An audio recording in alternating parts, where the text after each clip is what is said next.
अस्सलाम वालेकुम एवरीवन, बिस्मिल्लाहिर्रहमानिर्रहीम। केमिस्ट्री फर्स्ट ईयर का आज लेक्चर नंबर 43 है, जिसके अंदर हम प्लाज्मा डिस्कस करेंगे।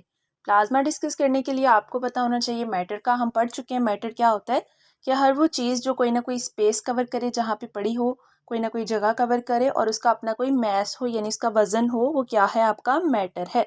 यानी हम कह सकते हैं हमारे इर्द गिर्द हर चीज़ क्या है, मैटर है।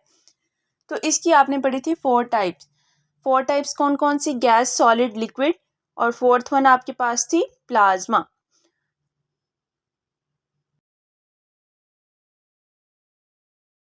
अब जो आपके पास गैस, लिक्विड और सॉलिड है ना, ये तीनों ऐसी स्टेट्स हैं जिनकी अपनी अपनी एक स्पेसिफिक प्रॉपर्टीज़ हैं। ये एक यूजुअल सी प्रॉपर्टीज़ रखते हैं। लेकिन जो एक प्लाज्मा है ना आपके पास, वो इन तीनों से अलग है। वो क्या है, उसके अंदर आपके पास कोई यूनिक प्रॉपर्टीज़ हैं इन तीनों से अलग। तो ये हमारे पास 99% नेचर में प्रेजेंट है, और जो नेचर में प्रेजेंट है वो बेसिकली आपके पास आर्टिफिशली प्रिपेयर्ड प्लाज्मा है।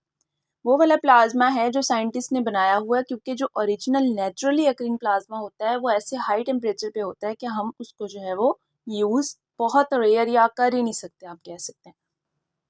तो आपके पास प्लाज्मा क्या हुई, फोर्थ स्टेट ऑफ मैटर, यानी चौथी हालत मैटर की। मैटर चौथी हालत इस फॉर्म में भी प्रेजेंट होता है। और प्लाज्मा आपके पास किसने दिया, आइडेंटिफाइड किसने किया सबसे पहले इसको, विलियम क्रोक्स ने कब किया, 1879 में। ठीक है। सपोज आपके पास अब एक कंटेनर है, ठीक है। अब उस कंटेनर में कोई भी गैस प्रेजेंट है नॉर्मल टेम्परेचर पे। वो गैस आपकी बुक पे एग्जांपल ली हुई है H2, यानी कि डायटोमिक गैस। क्या मतलब है, 2 आइटम से बनी हुई गैस। H2 क्या है, 2 आइटम से बनी हुई गैस। तो क्या हुआ, ये बेसिकली मॉलिक्यूल्स हैं H2 के। ये इस फॉर्म में प्रेजेंट है नॉर्मल टेम्परेचर पे 25 डिग्री सेल्सियस पे। फिर क्या हुआ, आपने इसको किया हीट। आप इसको इतना ज़्यादा हीट किया कि ये 1000 डिग्री सेल्सियस तक चले जाए या 2000 डिग्री सेल्सियस तक चले जाए। तो क्या हुआ कि जो आपके पास H2 के मॉलिक्यूल्स थे वो H एटम्स में टूट गए, अलग अलग H हो गया। ठीक है। तो इस फॉर्म में आगे जब आपने इसको फर्दर मज़ीद बहुत ज़्यादा हीट किया, अबाउट 1 लाख डिग्री सेल्सियस तक, तो फिर क्या हुआ, इतना हुआ कि जो गैस के मॉलिक्यूल्स थे, H के मॉलिक्यूल्स थे, उन्होंने एनर्जी ली, और एनर्जी लेकर उन्होंने क्या किया कि अपने ही इलेक्ट्रॉन्स को अपने अंदर से निकाल दिया। जब उन्होंने अपने अंदर से इलेक्ट्रॉन्स को निकाल दिया तो क्या हुआ, आपके पास यहाँ पर इतने हाई टेम्परेचर पर इलेक्ट्रॉन्स अलहदा हो गए एटम्स के। एटम्स बेसिकली किससे बना होता है, इलेक्ट्रॉन, प्रोटॉन, न्यूट्रॉन से बना होता है ना। तो इलेक्ट्रॉन्स अलहदा निकल गए। तो जब इलेक्ट्रॉन निकल गए तो पीछे बच गए प्रोटॉन और न्यूट्रॉन। न्यूट्रॉन पे तो चार्ज होता ही नहीं है, तो बाकी आप कह सकते हैं कि प्लस यानी प्रोटॉन का चार्ज रह गया। तो अब आपके पास इसके अंदर क्या बन गया, पॉजिटिव आयंस रह गए, इलेक्ट्रॉन्स रह गए। या इसके अलावा आपके पास हो सकता है कि कुछ एटम्स अभी भी इस टेम्परेचर पर भी वैसे के वैसे पड़े हों, अभी भी न्यूट्रल हों। तो ये सारों का मिक्सचर आपके पास क्या कहलाता है, ये आपके पास कहलाता है प्लाज्मा। ये जो चीज़ आपके पास बन गई है ना चार्ज्ड स्पीशीज़ की, वो है आपके पास प्लाज्मा। जो ये प्लाज्मा है आपके पास, ये अब क्योंकि चार्ज पार्टिकल से बना हुआ है, तो कोई भी चीज़ जिसके अंदर फ्री इलेक्ट्रॉन्स होते हैं, चार्ज पार्टिकल्स होते हैं, उसके अंदर से इलेक्ट्रिसिटी भी इजीली पास कर जाती है, और मैग्नेट भी इजीली उसको अट्रैक्ट करता है। उसकी अपनी इलेक्ट्रिक फील्ड भी होती है और मैग्नेटिक फील्ड भी होती है। तो अब ये क्योंकि कंडक्टिव बन गया है, तो हम इसको मुख्तलिफ चीज़ों में, इलेक्ट्रिकल अप्लायंसेस में मोस्टली यूज़ करते हैं। तो हमारी नेचर में बहुत ज़्यादा प्लाज्मा के एग्जांपल्स मौजूद हैं। आप ये कह सकते हैं कि हमारी अर्थ भी क्या है, इलेक्ट्रिकली चार्ज्ड है। तो हर वो चीज़ जो इलेक्ट्रिकली चार्ज होती है वो कंडक्टिव होती है, हीट के लिए, लाइट के लिए, करंट के लिए, मैग्नेटिक प्रॉपर्टीज़ के लिए, हर चीज़ के लिए। तो अब क्या हुआ, चार्जेस बनने की वजह से इसका बिहेवियर इलेक्ट्रिकली कंडक्टिव हो गया, मैग्नेटिकली कंडक्टिव हो गया है। अब इसमें से आसानी से जो है वो कोई भी चीज़ पास आउट हो सकती है। नेक्स्ट स्टार्ट करने से पहले हम देख लेते हैं कि गैसोइस स्टेट और आयोनाइज स्टेट में क्या फ़र्क है। आयोनाइज स्टेट बेसिकली वो स्टेट है जो हमारे पास प्लाज्मा बन गया, और गैसोइस स्टेट वो स्टेट है जब प्लाज्मा नहीं बना था और गैस नॉर्मल टेम्परेचर पर प्रेजेंट थी।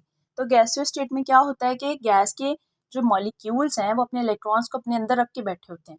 उनके अंदर कोई भी फ्री इलेक्ट्रॉन नहीं होता, उनकी अपनी शेल में उन्होंने अपने इलेक्ट्रॉन रखे होते हैं, बाहर नहीं छोड़े होते। तो इस वजह से जब फ्री इलेक्ट्रॉन उनके अंदर नहीं होते तो क्या होता है कि वो कंडक्टिव भी नहीं होते। कंडक्टिव ना होने का क्या मतलब है कि वो अपने अंदर से ना लाइट को गुजरने देते हैं, ना हीट को, ना बिजली को, और ना ही मैग्नेटिक किसी भी चीज़ को अपने अंदर से ट्रैवल करने देते हैं। वही अगर आप बात करें आयोनाइज्ड स्टेट, आयोनाइज्ड स्टेट क्या है, जब हाईली हीट किया तो इलेक्ट्रॉन्स अलहदा निकल आए, और बाकी न्यूक्लियस अलहदा रह जाए, तो जो फ्री इलेक्ट्रॉन्स हैं इनके फ़्लो की वजह से, इनकी मूवमेंट की वजह से आपके पास इलेक्ट्रिसिटी फ़्लो करती है। तो इस वजह से ये क्या हुए, कंडक्टिव हुए, कि इसमें से मैग्नेटिक, अगर आप मैग्नेट भी रखेंगे तो ये उसके साथ भी आपके पास दिखाएगा आपको अपना रिएक्शन, और अगर इलेक्ट्रिसिटी रखेंगे तो भी। अब इसकी टाइप्स देख लेते हैं। तो टाइप्स इसकी दो तरह की हैं। ये पहले पढ़ लेते हैं नेचुरली प्रिपेयर्ड, फिर पढ़ेंगे आर्टिफिशली। तो नेचुरली प्रिपेयर्ड प्लाज्मा यानी कि जो अल्लाह ताला की तरफ से ज़मीन पर प्रेजेंट है, वो बहुत ज़्यादा प्रेजेंट है। स्पेशली वो प्रेजेंट है आपके स्पेस रीजन में। स्पेस रीजन में सबसे पहली आपके पास एग्जांपल है सन। सन पे टेम्परेचर कैसा होता है, बहुत ज़्यादा हाई टेम्परेचर होता है। सन में क्या होता है कि आपके पास सन के अंदर दो तरह के रिएक्शंस हो रहे होते हैं, nuclear fusion and nuclear fusion. Sun के पार्टिकल्स टूटते हैं, खुद ही बनते हैं, टूटते हैं, बनते हैं, और इस फॉर्म में जो एनर्जी उनकी निकलती है, वो एनर्जी वो अर्थ को प्रोवाइड करता है। तो आपके पास जो सन है वो बेसिकली आयनिक स्पीशीज से मिलकर बनता है फ्यूजन के ज़रिए। तो ये बेसिकली आपका प्लाज्मा की बहुत बड़ी एग्जांपल है। आपके पास जो सन है ये 1.5 किलोमीटर बॉल है, यानी कि इतनी बड़ी सारी बॉल है। इस चीज़ के प्लाज्मा के फ्यूजन रिएक्शन की वजह से बनने वाली ये चीज़ है, और ये हमारी अर्थ को जो है वो एनर्जी प्रोवाइड कर रही है। ये अल्लाह ताला ने बनाई हुई है, इंसान तो नहीं ऐसा बना सकता, और उसका टेम्परेचर इतना हाई है कि आप सन के पास भी नहीं जा सकते। आप उसको अर्थ पे बियर नहीं कर पा रहे, तो आप सन को वैसे जाके कैसे बियर करेंगे। तो यहाँ से आपको पता चला प्लाज्मा नेचुरली जो अकरिंग है उसका टेम्परेचर बहुत हाई होता है। दूसरी एग्जांपल आपके पास लाइटनिंग। लाइटनिंग में क्या होता है, सिंपल बारिश हो रही है, बादल फिर रहे हैं, हवा चल रही है, तो क्यों उसके अंदर वो बिजली टाइप में, हम कहते हैं ना बिजली कड़क रही है, वो बेसिकली क्या होता है, वो आयनिक स्पीशीज की वजह से इलेक्ट्रिक करंट जनरेट हो जाता है क्लाउड्स के अंदर। ठीक है। नेक्स्ट आपके पास इसकी एग्जांपल है स्टार्स या फिर इंटरसेलर स्पेसिस, यानी कि आपकी बात हुई है कि स्टार्स के इर्द गिर्द की जो रीजन है, वहाँ की जो दुनिया है, वहाँ पर ज़्यादातर प्लाज्मा प्रेजेंट है। ये बात हुई है वहाँ पे कि मेजर पोर्शन आपकी प्लाज्मा का जो अर्थ पर नेचुरली प्रेजेंट है, वो आपका स्पेस में रीजन में है।